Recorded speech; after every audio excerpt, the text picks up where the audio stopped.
Why do we often assume that attractive people are also smarter, kinder, or more capable? That is the halo effect at work. We make judgments about other people at incredible speed. A confident smile, a sharp outfit, a photogenic face, or a resonant voice appears for a moment, and our brains start filling in the blanks. Without asking for evidence, we begin to feel that this person must also be competent, honest, and intelligent. The halo effect is the cognitive bias behind this mental shortcut. It is the tendency for one standout positive trait, often physical attractiveness, but sometimes charisma, fluency, or status signals, to spill over and color every other judgment we make about a person. In practice, the halo effect means that we do not merely register a single positive cue. We build a whole character around it. A well-dressed student walks into the classroom and seems more prepared before a single word is spoken. A good-looking job applicant sits down in an interview, and somehow the answers feel more persuasive, even when they are identical to the next candidate. A polished defendant looks trustworthy, and that feeling quietly nudges how we interpret the same facts. The glow of one attribute illuminates the whole picture. Consider a hiring room. Two candidates arrive with identical qualifications.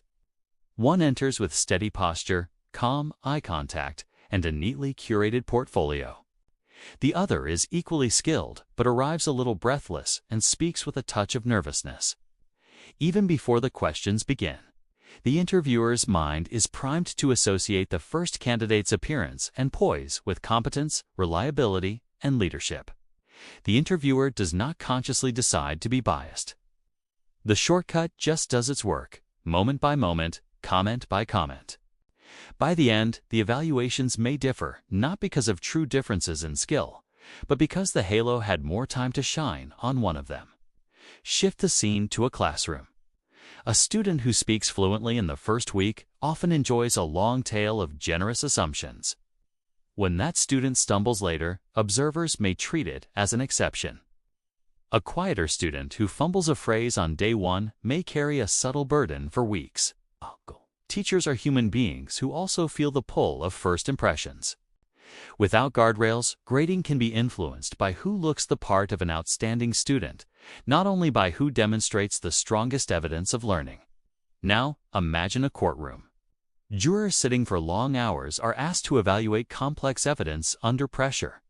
If a defendant's appearance and demeanor align with common signals of credibility, jurors can feel that the testimony is more coherent and the character more trustworthy.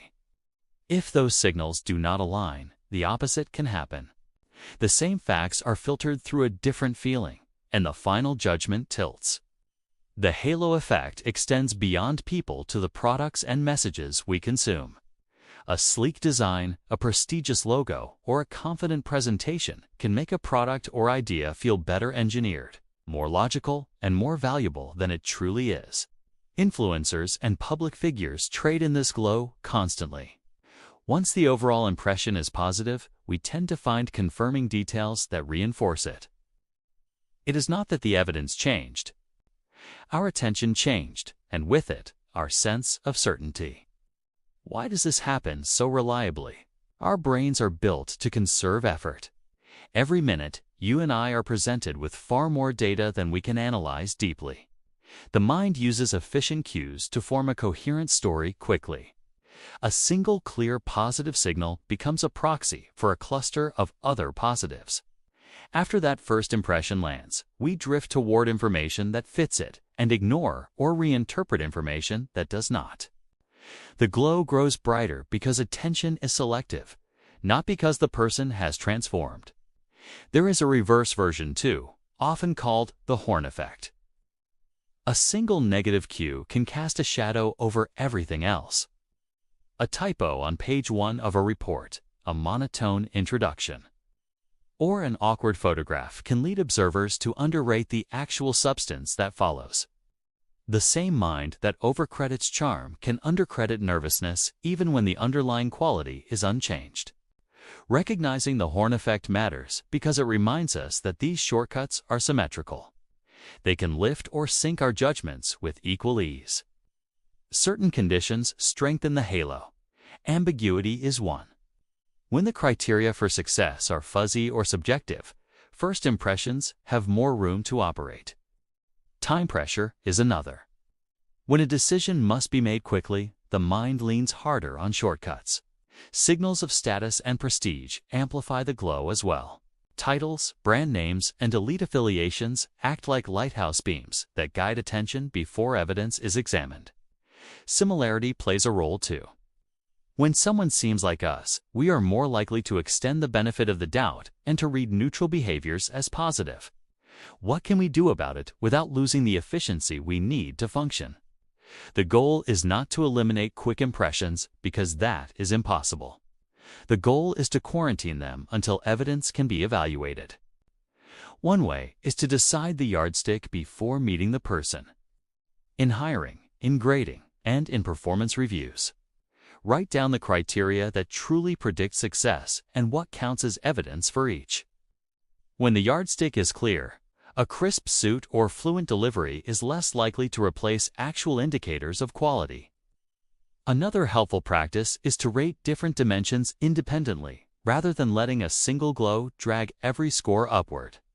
When you evaluate communication, technical skill, collaboration, reliability, and problem-solving separately, you force the mind to look for behaviors and outputs for each, rather than generalizing from a first impression. You can also blind what you can.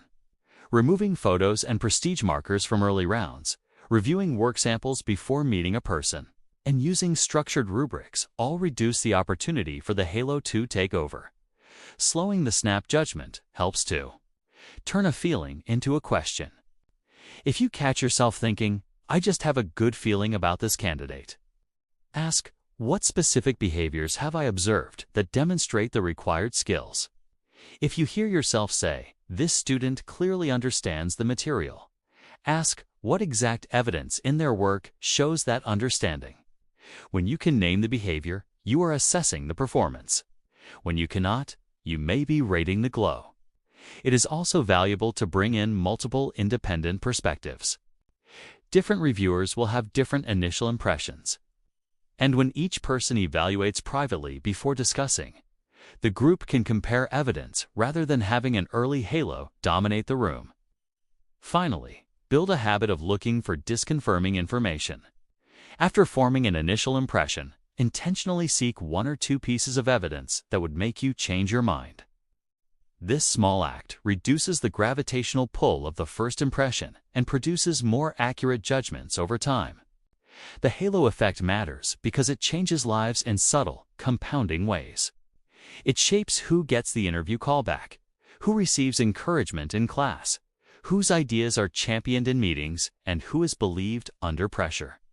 When we rely on glow, we reward surface over substance and confidence over competence. When we slow down and demand evidence, we give ourselves and others a fairer chance to be seen as they truly are. The next time you feel that immediate sense that someone is especially capable or especially lacking, notice the feeling, then ask for proof. Separate appearance from performance. Let measurable behavior, data, and consistent effort carry the weight of your judgment. Hold the first impression lightly until reality has had time to make its case. The halo effect reminds us that first impressions can distort reality, sometimes making us see qualities that are not really there.